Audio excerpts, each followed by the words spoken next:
Rais wa Marekani Donald Trump amesema makubaliano yanayoendelea kujadiliwa kati ya Marekani na Iran yanapaswa kwenda sambamba na upanuzi mkubwa wa Abraham Accords, huku akizitaka nchi kadhaa za Kiislamu kujiunga mara moja na mfumo huu wa kuhalalisha uhusiano na Israel. Kupitia ujumbe mrefu aliochapisha kwenye mtandao wake wa Truth Social, Trump amesema Jumatatu hii kuwa mazungumzo na Iran yanaendelea vizuri na yanaweza kuzaa makubaliano makubwa ya kihistoria, lakini akaonya kuwa kama hakuna makubaliano yatakayofikiwa, basi hali itarudi kwenye uwanja wa vita kwa mapigano makubwa zaidi kuliko aliwahi kushuhudiwa. Trump alisema wakati wa mazungumzo yake na viongozi wa nchi 8 za Kiislamu na Mashariki ya Kati Jumamosi, aliwaambia kuwa baada ya juhudi kubwa zilizofanywa na Marekani kujaribu kutatua mgogoro huo mgumu, ni lazima nchi hizo kujiunga kwa pamoja na Abraham Accords. Aliyataja mataifa hayo kuwa ni Saudi Arabia, Qatar, Pakistan, Uturuki,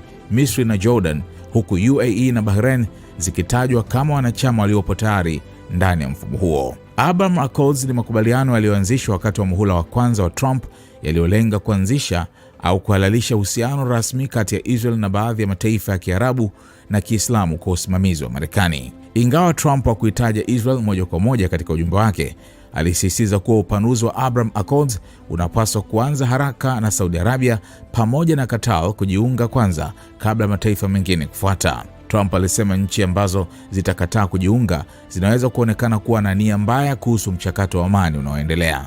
Hata hivyo, alikubali kuwa baadhi ya nchi zinaweza kuwa na sababu maalumu za kutoshiriki mara moja.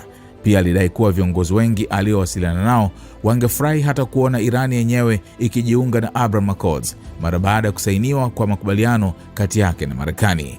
Kauli hiyo imezua mshangao mkubwa kutokana na msimamo wa muda mrefu wa Iran dhidi ya Israel, ambapo Tehran imekuwa ikipinga vikali na kuunga mkono makundi yanayoipinga Israel katika Mashariki ya Kati. Trump amesema Abraham Accords tayari imeleta mafanikio makubwa ya kifedha, kiuchumi na kijamii kwa nchi zilizokwisha kujiunga kama UAE, Bahrain, Morocco, Sudan na Kazakhstan, akidai kuwa hata katika kipindi cha vita na migogoro hakuna nchi iliyotaka kujiondoa kwenye mfumo huo. Hata hivyo, Saudi Arabia imeweka wazi kuwa haitokubali kuhalalisha uhusiano na Israel bila kuwepo kwa njia isiyoweza kubadilishwa kuelekea kuanzishwa kwa taifa huru la Palestina.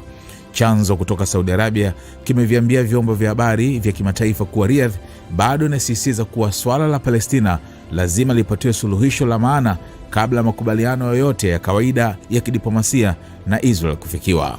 Kwa muda mrefu, serikali ya Trump imekuwa ikiona Saudi Arabia kama taji la mafanikio la Abraham Accords, lakini juhudi za kufanikisha hilo zilidorora kutokana na vita vya Israel dhidi ya Hamas huko Gaza.